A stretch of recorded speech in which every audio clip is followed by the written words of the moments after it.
కానీ ప్రభు ఆ విందుకు వెళ్ళిన ఉద్దేశం వేరు. అదేమనగా జగత్పునాది వేయబడక ముందే అక్కడ ఒక పాపాత్మురాలైనటువంటి స్త్రీ రక్షించబడబోతున్నది.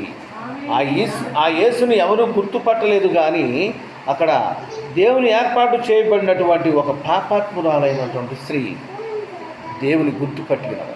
హల్లెలూయా.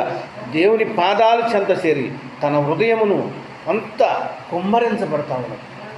హృదయ శుద్ధితో మరి మరి పరిపూర్ణ హృదయముతో కుమ్మరించబడతా ఉన్నదంట.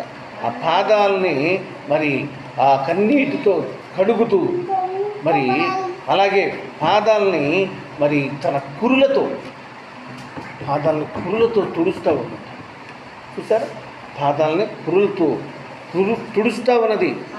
మరి అన్ని విధాలుగా మరి ఎంతో విధంగా సంపాదించినటువంటి డబ్బు ఆమె అంట విలువైన అస్తరు బుడ్డిని తీసుకొచ్చి, ఆ ధనం ఏదైతే మరి ఆమె సంపాదించినదో ఆ డబ్బుతో అంట విలువైన మరి ప్రపంచంలోనే విలువైనటువంటి అస్తరు బుడ్డంట దాన్ని తీసుకొచ్చి దేవుని పాదాలను మరి మీద కుమ్మరించి మరి పాదములను మరి అభిషేకించినదయ్యన్నదట. హల్లెలూయా. ఆమె యొక్క పాపములు క్షమించబడినవి. అప్పుడంట ప్రభు యొక్క పాపములు, మరి ప్రభు అంటున్నాడంట, ఈమె యొక్క పాపములు క్షమించబడినవి. ఈమె ఎత్తరు నా శరీరం మీద పోసి నా భూస్థాపన నిమిత్తము దీనిని చేసెను. ఏమంట?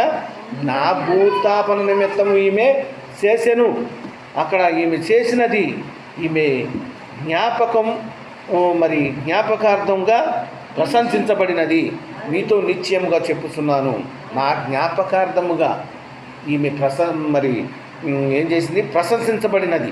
మీతో నేను అనిదని నేను నీతో నిశ్చయముగా చెప్పుతున్నాను అనేను. హల్లెలూయా. సజీవుడైన దేవుడు జ్ఞానమునకు మితి లేని వాడై ఉండి సమస్తము ఎరిగిన వాడై ఉన్నాడు. చూసారా, ఆ యొక్క స్త్రీ ఆ సమయంలో రక్షించబడినదై ఉన్నది.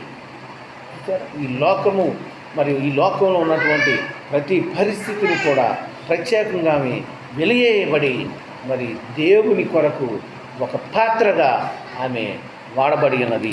హల్లెలూయా. మంచి సాక్షిగా నిలబడి ఉన్నది కానీ గ్రంథంలో రాయబడి ఉన్నది. అందుకే ఆమె పేరు మరి ఈ గ్రంథంలో రాయబడి ఉన్నది. హల్లెలూయా. మరి ఆమె గూర్చి గ్రంథంలో రాయబడి ఉన్నది. ఆమెను మాదిరిగా మనం విశ్వాసి ఆ మాదిరిలోనికి రావాలని కూడా ప్రభువు పేరట మీకు మనవి చేస్తూ ఉన్నాను. మరి ఈ యొక్క చివరికాల వర్తమానమును గ్రహించి గమనించి